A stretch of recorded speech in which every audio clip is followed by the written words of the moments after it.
Good afternoon. Welcome to the March 19th edition of Sports on Sunset. I'm Bill Goldberg. Mammy! Let's get to our topic. The NFL currently is doing its rule-changing owners meeting. There have been a number of trial balloons floated. We already have two changes that are in the books. One I have no problem with whatsoever. We'll probably ask about that in a moment. The peel-back block has been banned.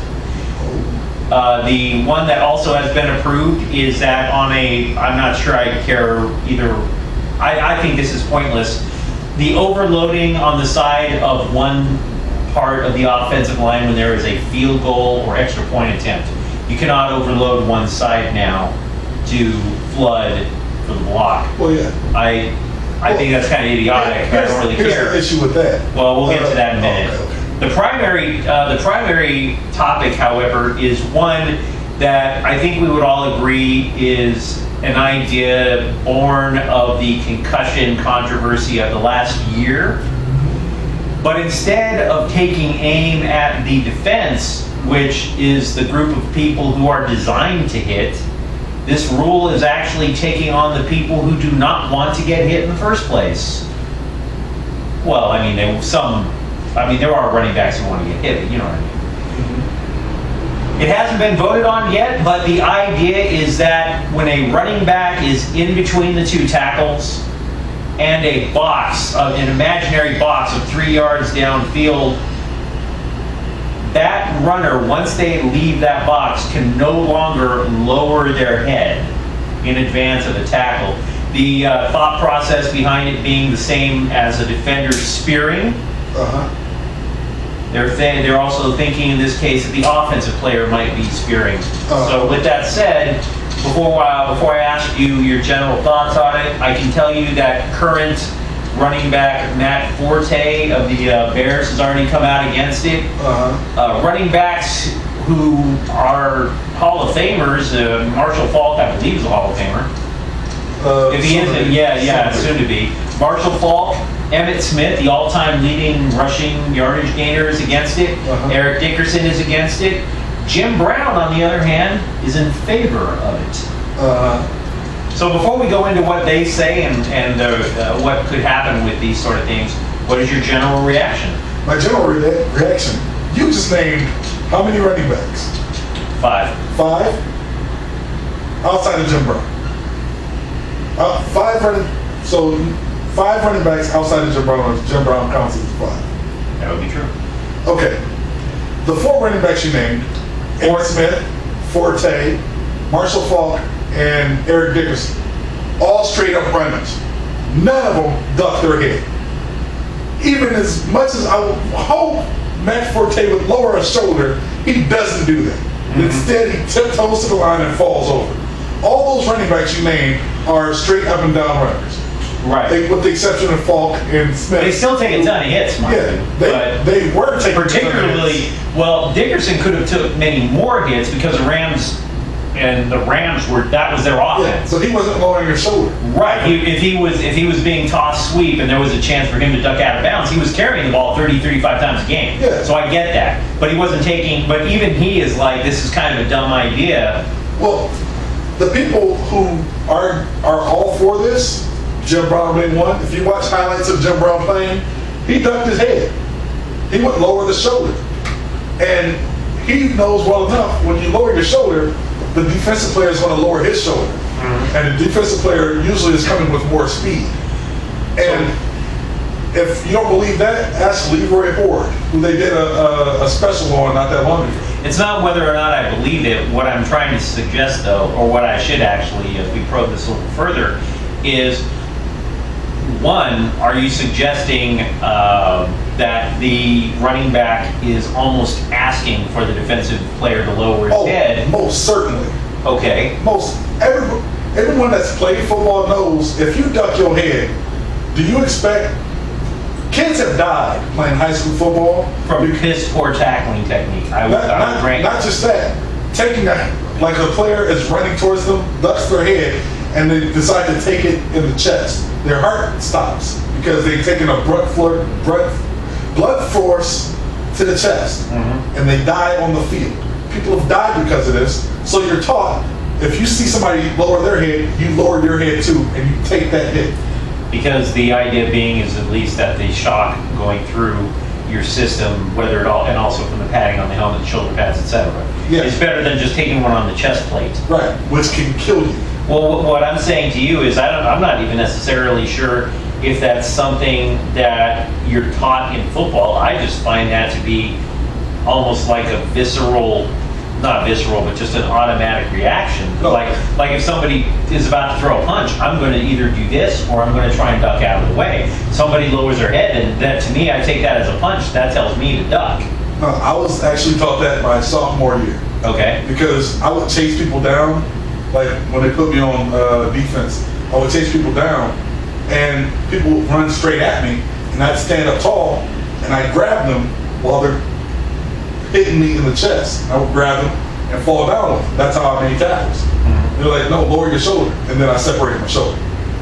So you're taught. So your coaches are idiots. Yeah, you know, we didn't win, so, you know.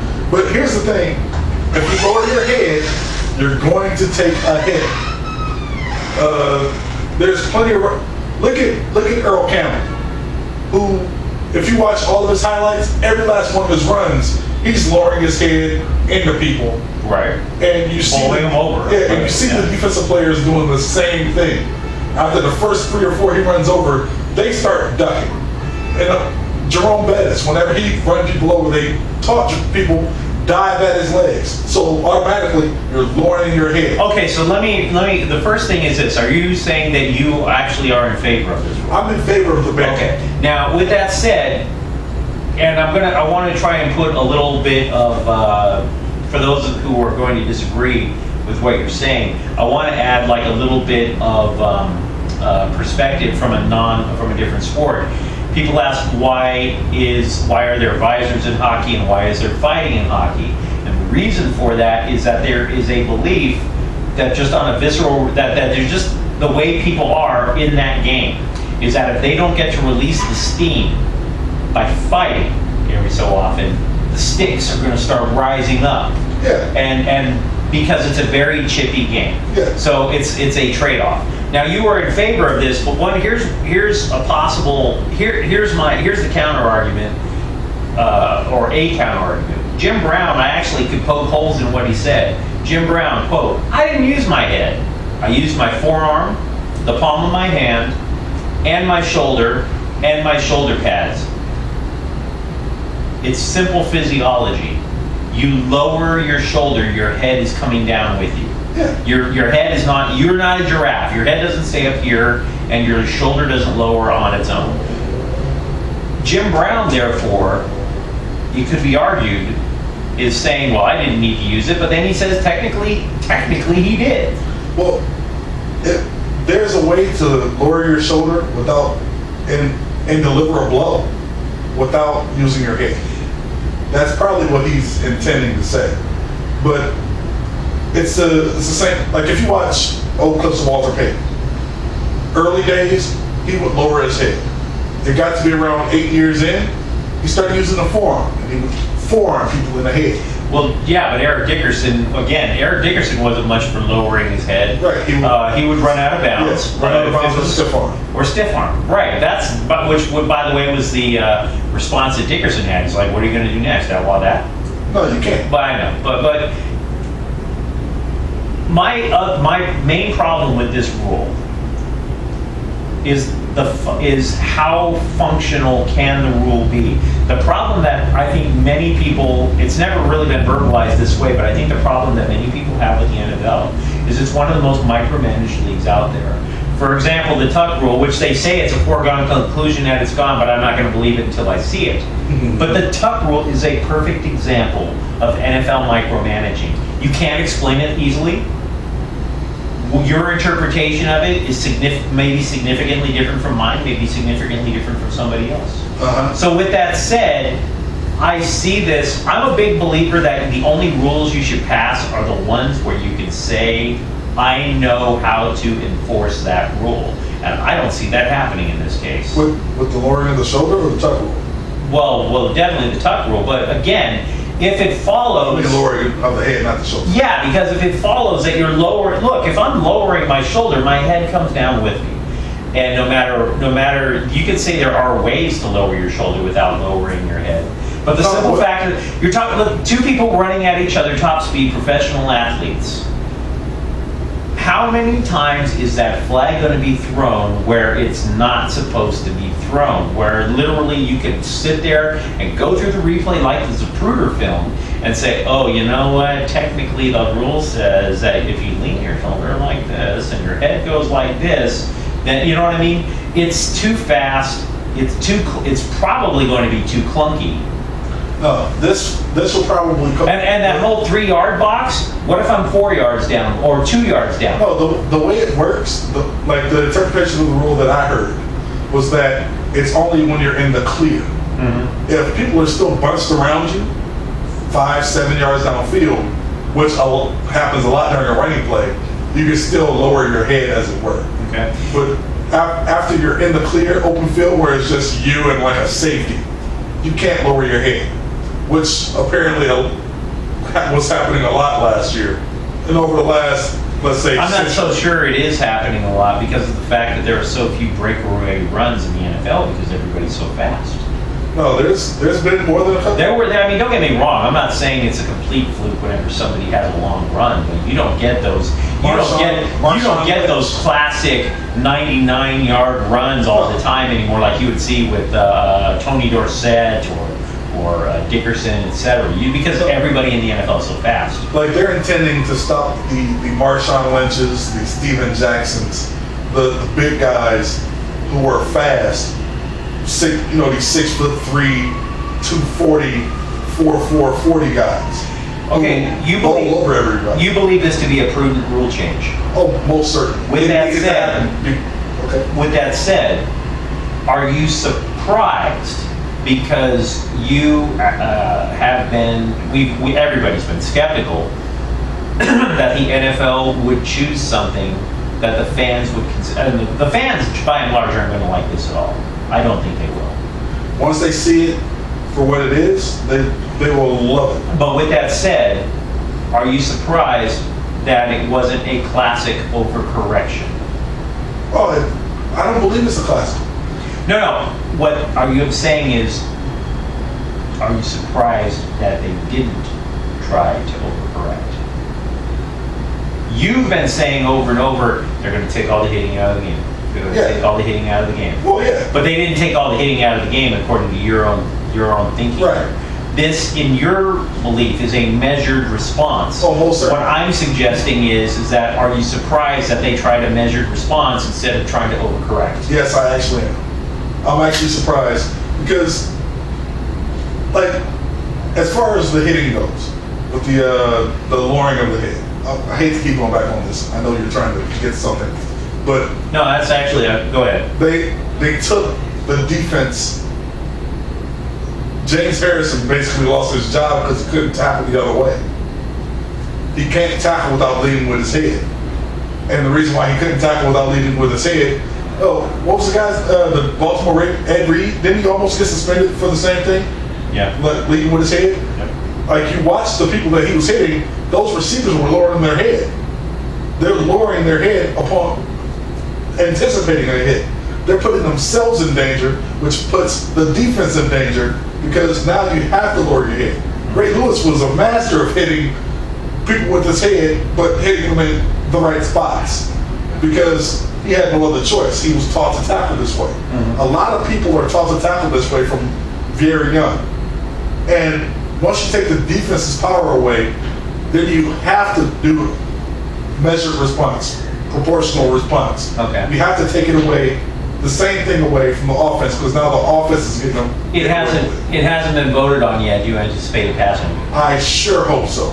Do you anticipate it? Do I anticipate it? Yes. Because apparently this is the one thing, like, it's not that he's taking the war in the box, so to speak, away. He's taking outside the box away. And he's going to want this to pass, Roger Goodell. I think this is his pet project to lessen future lawsuits. Because the one they have right now, they're going to lose. The NFL is going to lose this lawsuit because everyone is coming out with dementia and depression, and likely it's all true. When you have brain injuries that you didn't anticipate, you're going to get sued, especially in a league like the NFL. And they're taking it now. They're going to have to pay. Tell me what's on your mind, brother.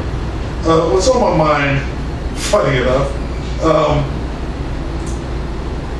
we discussed Title IX before. It's 40-something years old now. Yeah. I was talking to somebody on the bus, funny enough, and he too was talking about how he doesn't respect women's sports. He didn't just say WNBA. He said women's sports.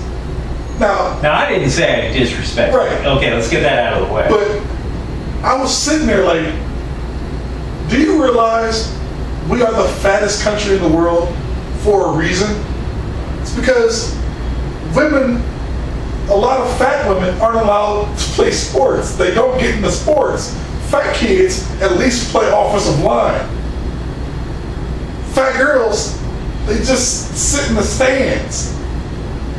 I'm sorry if this is somewhat offensive, but if we allow big girls, there's a girl who plays for the Baylor Lady Bears. Last name is Higgins. I can't remember her first name for some reason, but she is a big woman. Big woman. I think she might be a freshman. 19 years old, playing basketball. 6'5", got to be 240, 250. Right? Big woman. But at least she's active. Maybe she'll drop down to 200. Hopefully she gets in some sort of shape where she's allowed to be that. I have a cousin named Nicole, who I've mentioned before, who played football in high school. She was a linebacker, playing sports. But you look at a lot of other sports where they're not active at all, and you say to yourself, if women were more active, maybe they'd have less health issues. This is majorly, what's my word? This is mainly, celebrate. No, mainly. This rant is mainly about women's health.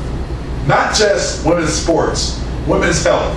The health of America's youth is contingent on us all playing sports and being active.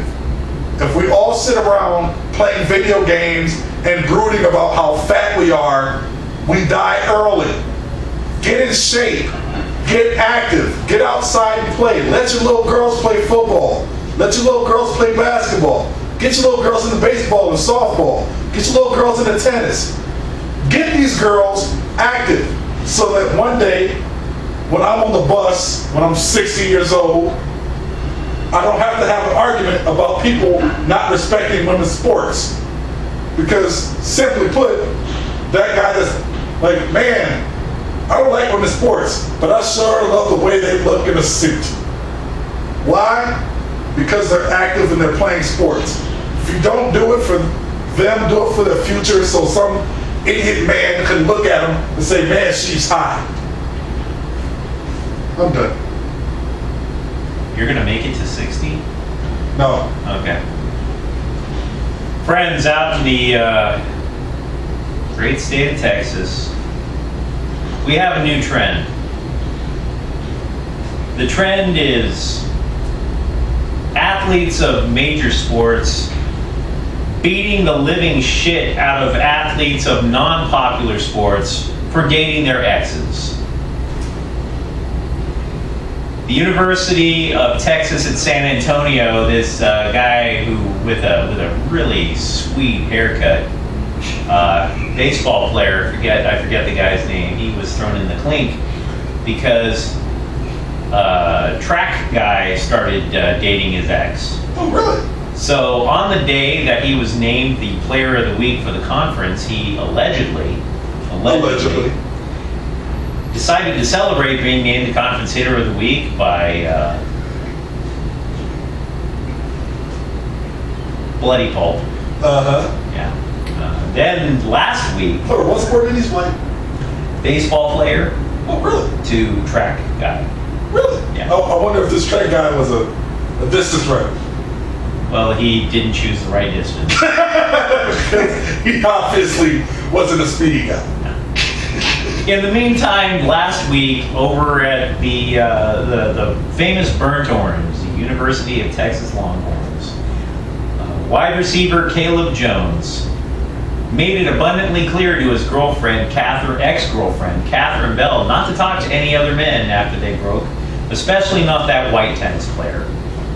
Yes. Allegedly, one punch, broken face. Now, hey, Kermit Washington. yeah. Here's the deal, guys. I'm fascinated by this case because for two reasons. One, I love trends. Two, I love possessiveness. And three, you people in Austin, Texas have a decision to make. Because this thing has it all. Because what do you do more? Do you love football or do you love white people? You choose, Austin. Caleb Jones, the black football player, or do you in Texas hate black people so very passionately that you side with the guy with the racket and the little tiny shorts? I feel bad for the guy who got clobbered, by the way. I'm not saying I'm in favor of people getting clobbered. I'm not saying that. I'm in favor of social decisions. If you choose football over race, I want to know. Because we don't know what's going to happen yet to the Caleb Jones. Because even the Longhorn Network, ESPN's little funnel of money to UT never reported it. It got reported on a blog. ESPN, the #1 name in sports information, blind eye to the black eye. On the other hand, it's got football, it's got cheating, it's got jealousy, it's got a burnt orange taste on the movie What's Love Got to Do with It, and good old-fashioned racism. I wonder if Steve Nash was ever in Texas, or if Jason Richardson was as well. Yeah. Or maybe Steve Nash's ex-wife. Look, all I know in What response if it was is, a road trip in Texas? I'll tell you this way. Look, this is an interesting question to me but you described as basketball. Race trumps basketball in Texas. But does it trump football? I don't know, people. No, I have no idea. No, it does not. So yeah, feel free to keep an eye on this case. I know I'm going to be watching over at my Court TV, the fucking Casey